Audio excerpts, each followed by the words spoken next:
The next topic is structure of the earth.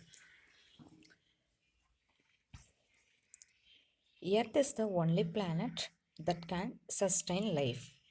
This is because it has an atmosphere with life supporting gases such as oxygen, carbon dioxide, and nitrogen. It has water, and the average temperature of the earth is optimum for survival of life. Dear students, if you take our Earth, you know that the Earth is a third planet from the Sun. It is only give life to human beings because it has an atmosphere with supporting gases such as oxygen, carbon dioxide, and nitrogen. Along with it has water and it gives average temperature to survival of our life.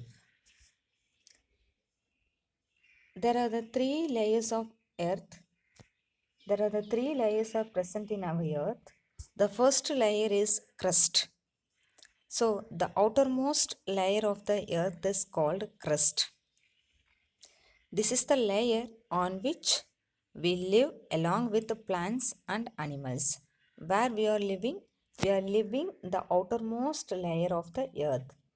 The outermost layer of the earth is called crust. It has plants and animals. The crust is a hard and rocky layer.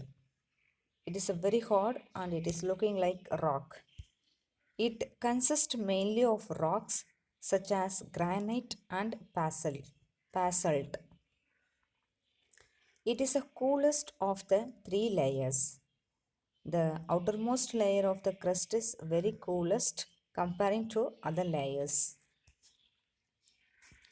If you look at the picture, the first layer is a crust, the second one is mantle, the third one is outer core, the fourth one is inner core. The second layer of the earth is called mantle. The layer below the crust is the mantle. It is a hot layer that is made entirely of rocks, minerals, and metals such as iron. So, the layer below the crust is called mantle. It is made up of entirely rock, mineral, and metal such as iron. The temperature of the mantle increases with depth. So, comparing to the crust, mantle is too hot. The temperature of the mantle is increasing when we are going deep. The third layer of the earth is called core. This core is divided into two. One is inner core and another one is outer core. The inner core is a completely solid ball rich in iron. On the other hand, the outer core is molten iron. The inner core is extremely hot with a temperature of 4000 degrees Celsius. If you take a outer core and inner core, both the layer consist of iron, but the inner core is completely solid ball rich in iron. The outer core also contains the iron in the molten state. The temperature of the inner core is 4000 degrees Celsius.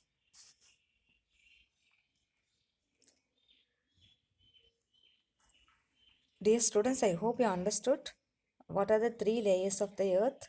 The first layer of the earth is called crust, the second one mantle, the third one core.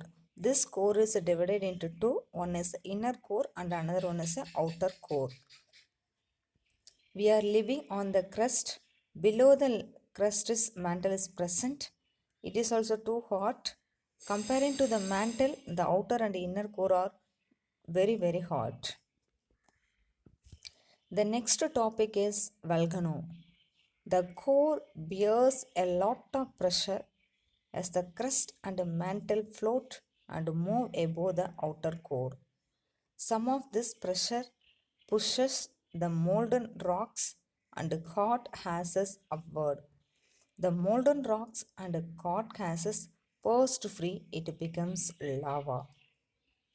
This is how volcano is formed. You know that the inner core of the layer contain the temperature 4000 degrees Celsius, and also it have a lot of pressure. Due to the pressure, the molten rock and caught gases are come out from the inner core and it push the mantle and crust in upward. Due to that, the molten rock and hot gases are burst, it becomes lava. This is how volcano is formed. This lava is called volcano. Look at the picture. This is a volcano. There are the three types of volcano. The one is active volcano.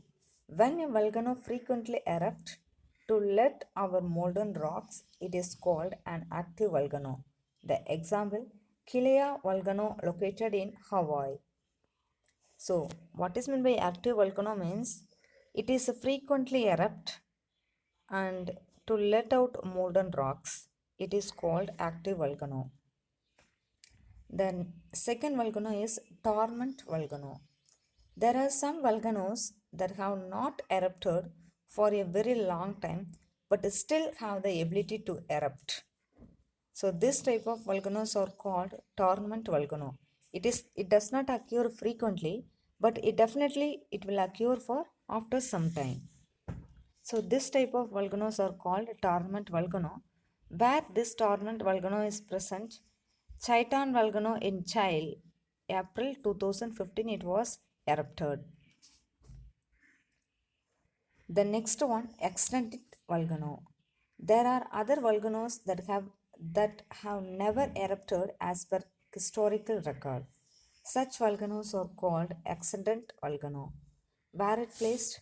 The Yellowstone Caldera located in Yellowstone National Park, USA was presumed to be extinct volcano. So what is meant by the extinct volcano means it is also one of the volcano, but have never erupted as per the historical record. Are you clear what is the difference between active volcano, dormant volcano and extinct volcano? Active volcano means it frequently occur on earth.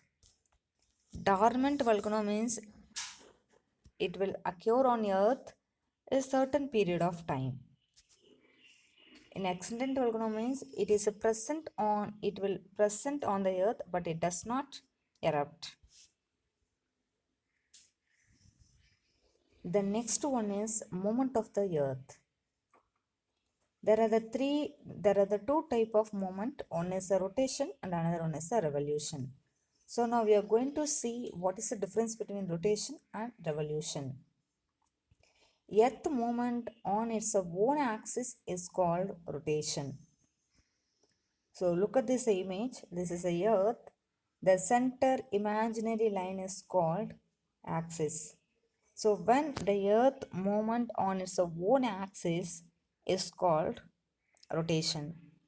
It takes 24 hours for the earth to complete one rotation. How many hours it take to complete one rotation? The earth take 24 hours to complete one rotation. This rotation causes day and night on the earth. Due to that rotation, it causes day and night. Earth axis divided it into two equal hemispheres, the eastern hemisphere and the western hemisphere. So you know that the imaginary line passing through the center of the earth is called axis. This axis divided the earth into two hemispheres. The one is a eastern hemisphere and another one is a western hemisphere. I hope you understood what is meant by rotation. Earth movement on its own axis is called rotation. How many days it takes to complete one rotation? It takes 24 hours to complete one rotation. So due to that rotation, it causes day and night on the earth. The next movement of the earth is a revolution. So the movement of the planet around the sun is called revolution. So the planet moved around the sun is called revolution. the planet move on its own is called rotation. The equator is an imaginary line that runs through the earth and divides it into two halves, the northern hemisphere and the southern hemisphere. How the axis divided into how the axis divides it into two halves like eastern hemisphere and western hemisphere. The same also the equator also imaginary line that is passed through the runs through the Earth. This divides into two halves. One is a northern hemisphere and another one is a southern hemisphere. Due to the revolution, it causes seasons on the earth. Rotation causes day and night. Revolution causes seasons on the earth. You know that there are the four seasons are present. The one is a summer, autumn, winter, and spring. Due to the revolution of the planet, it causes the seasons on the earth.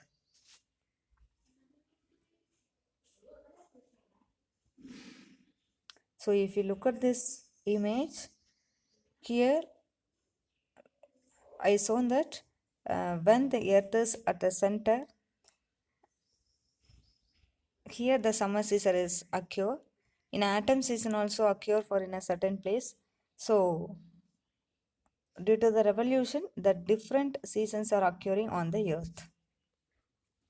The next one is festivals and heavenly bodies. In India, many festivals are celebrated according to the sighting of the moon. Example, Eid is celebrated on the sighting of the moon in the month of Ramzan. You know that how we are celebrating the Ramzan?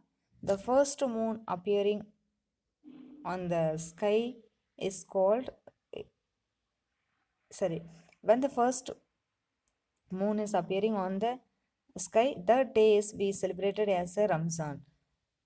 The next one, similarly, the festival of Diwali is celebrated on the night of new moon. We know that when we are celebrating the Diwali, we are celebrating the Diwali on the night of new moon. So the festivals and the heavenly bodies are according to the sighting of the moon. The next festival, there are other festivals that are celebrated at onset or occurrence of a particular season. So the example for this is, for instance, Holi marks the beginning of the spring season. When we are celebrating the Holi, we are celebrating the Holi in the beginning of the spring season. Dear students, I hope you understood what is the structure of the earth, what are the layers of the earth, then movement of the earth. The movement of the earth is divided into two. One is a rotation and another one is a revolution.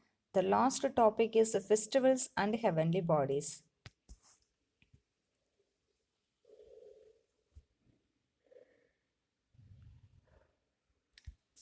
So thank you for watching.